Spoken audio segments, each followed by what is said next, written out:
got to take two.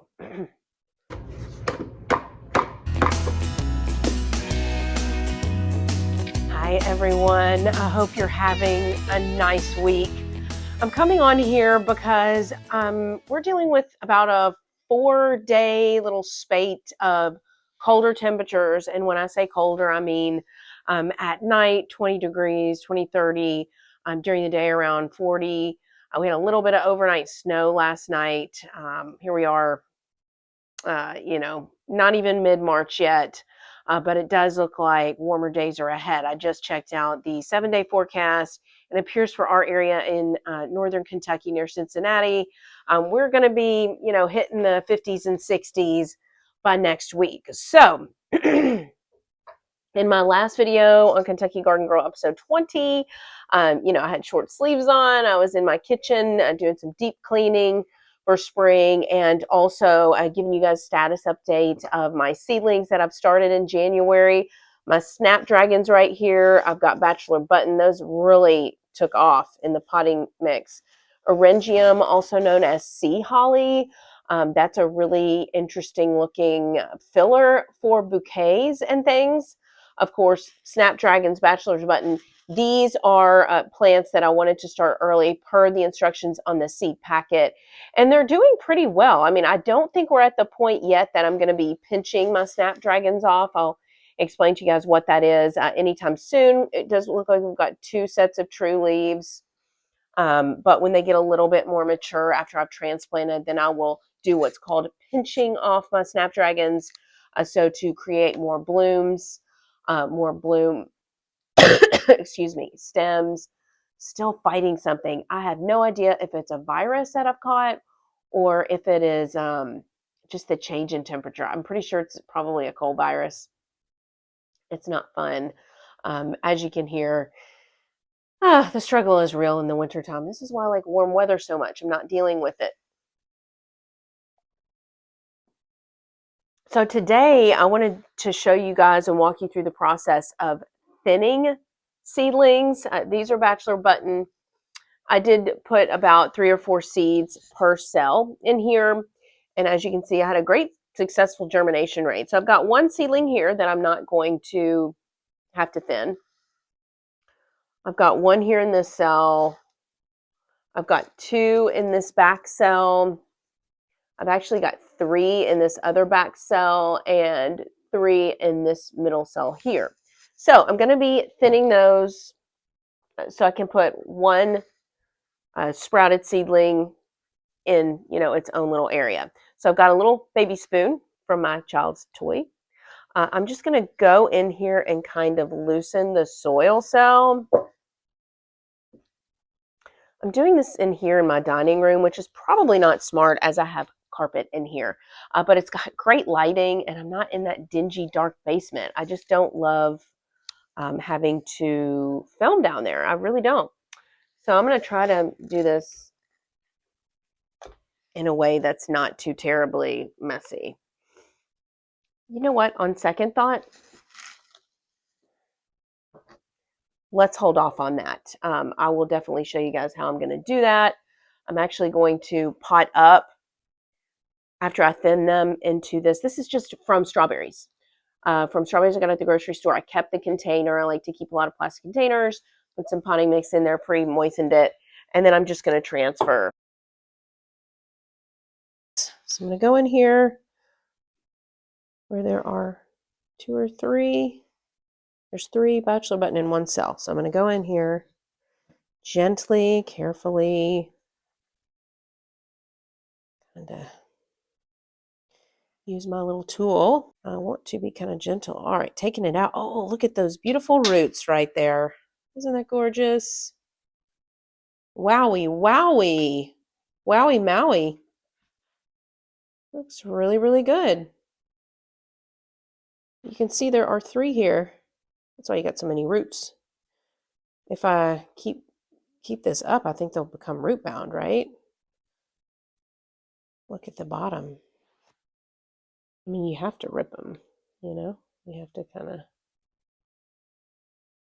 you have to pull them apart.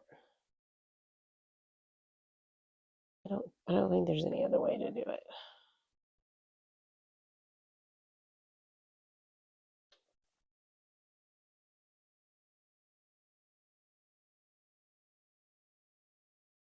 I just don't know if that's going to survive. We'll see, I guess. Hope so, but I don't know. You know? I think I'm just going to trial and error this one. I don't know. I really need to, I think, get them planted out in the, oh, my garden. I don't know how worth it is to move it to its new home. And this one cell, I mean, these are definitely going to be competing, these three. So I really think I need to move some of these. Again, I just don't know how that's going to be. I mean, maybe I should just move the whole thing. Yeah, again, the same kind of deal with those roots.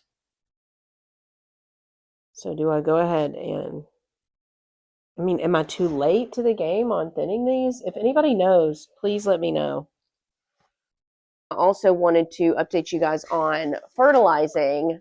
I went ahead and mixed the fertilome or whatever it's called, fertilizer. I believe it was a half a teaspoon in with a gallon of water. So you can see that's why that water's blue. I actually, I don't know if I'm going to do this every watering or every other watering. I'm going to do a quick little Google search on that. I'm thinking I'm going to do it every other watering because I just don't want to take chances that I over fertilize and sacrifice these beautiful seedlings.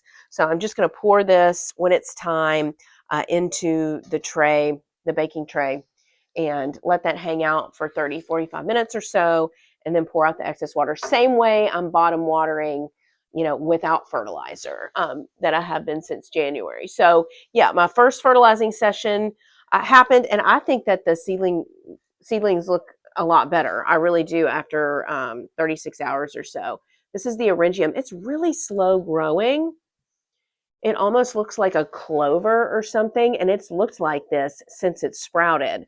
So I'm seeing a little bit more leafing out, but it's really staying compact here near the soil surface. It's not getting too much taller. And I've heard that about Orangium, that it's kind of a slower grower.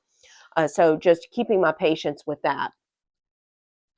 In terms of other seeds that I plan to start soon, I've got some straw flower, according to the package, 4 to 6 weeks. You start that out. So that's a pretty cranberry color, some status, some white status. This says scabiosa as well from Johnny Seeds, and marigold, because marigold is always good to have out in your garden and with your tomatoes and things like that, because it can, I understand, deter pests. So we're pretty heavy with the deer pressure here, as well as the bunny rabbit pressure. Although I have some protective measures in my vegetable garden for that. I had to do a chicken wire fencing around that a couple years ago, because we have had baby bunnies nesting in the backyard, which has been so fabulous and pleasant.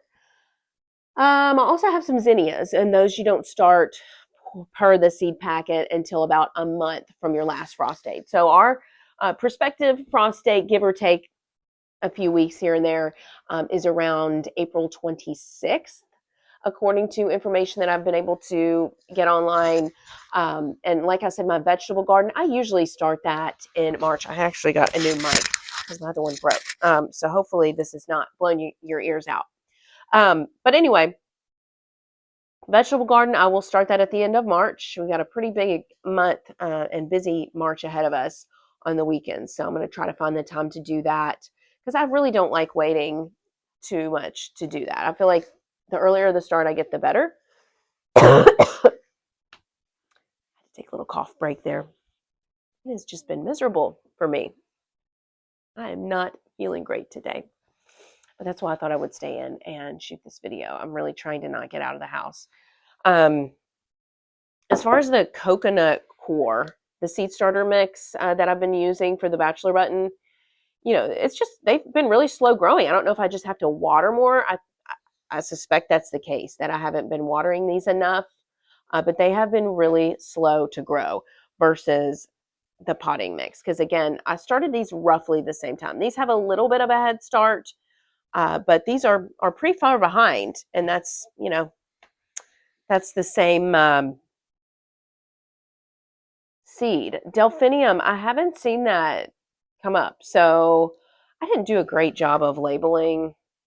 If I were to show you my label, you'd be like, what does that say? This is why they warn you against labeling things with wood. I mean, you just cannot see what that says. I didn't use the proper marker. I didn't obviously use the proper material to label. And so, anyway, it's a good thing that I don't have a large number of seedlings, because I'd be pretty confused, I think. But yeah, I mean, so far so good. I've been keeping these under the grow lights for 16 hours a day. It's been pretty easy for me to remember. There was one night that I did leave the light on all night. So I went down, turned it off for half the day, and then just to get me back on the same schedule, I went and turned the lights back on around 2:30 p.m. and then, turned off the next day at 5, 6 a.m. So, as long as you don't do that too often, I think you'll be okay. Now, I have been looking at some gardening videos talking about cool flowers. Apparently, there's a really good book that helps you to better succession plant and have blooms around, year round. I believe bachelor button and snapdragons are seeds or flowers that you can put out even before your last frost date. So I understand that mid-March to late March could be a good time to put these out in the garden or a container. In my case, is where I'm going to put them. I have some big plans for the backyard of where I want to do a pollinator garden. It's just going to be a pollinator garden patch. I'm not sure the dimensions on it, but it's in between some arborvitaes that I had planted 4 years ago or so. And so there's this space that I knew I didn't want to put another arborvitae in. I knew I wanted to do something unique. I'm envisioning something like an arbor with climbing roses, and then obviously a flower bed. I'm putting some wildflowers and perennials in, some grasses, maybe even some type of weeping cherry tree, weeping birch, a smaller shrub or tree, Japanese maple perhaps. I love those. So yeah, big plans for that. I haven't obviously gotten started. I'd like to get started as soon as possible. The supplies that I'm going to need for that, because I did not there's a couple of methods for killing grass, as I understand. Don't tell my husband. Yeah, he doesn't want me to do this, but what do you think I'm going to do? So there is a couple methods for killing grass. One is to put down cardboard, let it sit and hang out for like 6 months to 8 months. Over the winter, it'll gradually break down, the cardboard material will, and kill your grass at the same time. So that's a natural way to do it. Another way you can do it is something called a half moon spade, I believe. Half moon something or other, some kind of instrument. And you use that to cut into the grass, into the sod. And you want to make sure that you, I believe, leave a gap of maybe 18 inches or so, so that grass doesn't grow into your bed. Of course, you're going to put mulch over that after you've removed all your grass in that particular spot. And, so you're going to have to remove grass, obviously, to put down a garden bed, which is going to be a laborious process for me. It's fine. I don't mind, a little bit of elbow grease. I think it's a good workout. So going to do that. I'm envisioning in April. I don't think I want to do it when it's still kind of cool. But yeah, I got to get cracking on that. So my cost is going to be obviously renting out that half moon thing. I already have this is a problem for me. I'm in the phase now of life where I just forget a lot. I have a shovel that I'm able to use to remove and haul off the dirt after I dig it up and all that grass. So there may be some rental of equipment cost for that particular spade, the half moon, and then also for compost and mulch. But mulch we do every year. My garden beds are looking pretty good. As I'm looking at them, I don't even know if I'm going to have to mulch this spring. To be honest with you, I think the mulch is in really good shape. Things are looking good out there. I'm hopeful that quite a few plants are going to come back. I've got some bulbs already sprouting. We did have a little bit of snow. I don't know how that affects the bulbs once they've started to come out of the ground. I'm sure they'll be fine, I would imagine. But things are just moving along here, you know. I'm probably going to plant these out in late March, to be honest with you. I'm not going to let them get too terribly big before I put them in their home. I am going to be hardening them off, though, on these nice days that we have coming up next week. I am going to be putting these out in the garage, which I've been showing you guys what I've been doing thus far. Just, a couple hours at a time. I'm not going to leave them out for half a day yet. But as I get closer to late March, I am going to extend that amount of time that they are out there. Today on my to-do list, I just remember this. I have got to water my plants that I propagated from last year, the hydrangeas, the creeping jenny, the lemongrass. They're getting pretty dry out there in the garage. Of course, you don't have to water that a ton when it's in the grips of winter. But now that we're emerging, that soil is getting a little dry. So that is on my to-do list for today as well. Actually, why don't we go do that now? That'd be a good idea. Give me something to do. These are the plants that I took from cuttings last year and propagated. This is a hydrangea starting to grow back. Another hydrangea here, and that soil it's not like super duper dry, but it's pretty dry. This here is creeping jenny, which is coming back, as you can see. The green, gorgeous, I love that. New growth in there. More creeping jenny. This one, I don't even know what it's called, but it's a variegated shrub. You can see it is green and hanging on there. This, I believe, is mint. I'm going to be careful where I plant that, but it's holding on. And this one, I believe that's catnip. Nepeta. Love that. So I'm going to go ahead and water these. I love using these milk jugs for watering. You just have to make sure you rinse them out good. I'm not going to give them too much water, but I am going to give them a drink. Because I want them to keep living.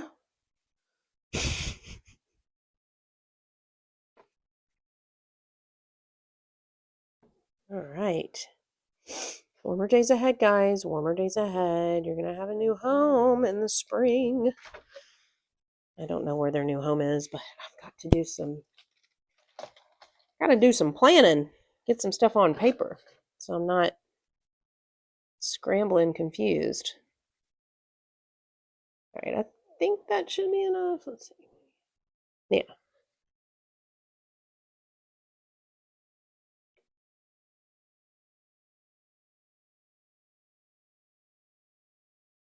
Yeah, that's all I'm going to give them. And just keep my water over here. Ta-da! Yeah, it's still cold, unfortunately. I think I'm going to hold off on my pruning until next week. I do have some items on the agenda I need to get to soon here in the next few weeks. One would be pruning my limelight hydrangea that's in the front. Goodness, this is hard to tell. This one is tricky. All right, I think I see one here. That blooms on old wood. I have found that it's easier to prune that when the buds start to swell. So when I start to see new growth coming from the buds, that's a good guide that tells me where I need to make my cut. But I still have, the spent hydrangea blooms on there, and they've provided a lot of winter interest in the garden. But yeah, it's time that they go. Make way for the new, right? Out with the old. And then I also need to cut down my grasses because, as I understand, you don't want to not cut those down. I'd say to be about that tall. Because I have been, when I go on my jogs, I'll look at other people's landscaping and pruning to see what they're doing. And I feel like I need to do something with my azalea bush out front, although I don't know exactly what to do with that yet. It had a little bit of a rough spring last year. It's a beautiful spring bloomer. It's a lovely coral red color, but it was definitely patchy. There were some patches that were not great. My boxwoods are in rough shape, as I've shown you guys. Some of them are turning red. Parts of them are turning yellow. So I don't know if I'm going to have to fully replace those and put something else in the ground. Hey, that'll be fun if I do, but I hope not, because I do love the look of boxwoods. All right, so thank you guys for joining me today, hanging with me. Please, please, please subscribe, like, comment. That's a big part of this whole YouTube community. Let's just get a conversation going. I'm super, curious to know what you're doing right now. If you also have ants in the pants like I do about getting outside. I'm in 6B, so we're getting there. We've got a lot of options open for us in terms of gardening, but maybe you're in a different grow zone. Are you, in zone 8, in zone 9? I'm sure, your gardening life is on a different timetable from mine. So, yeah, let's just get the conversation going. And yeah, I look forward to the next time we chat and the next time we can get out and get our hands dirty, right? All right. See you guys. Take care.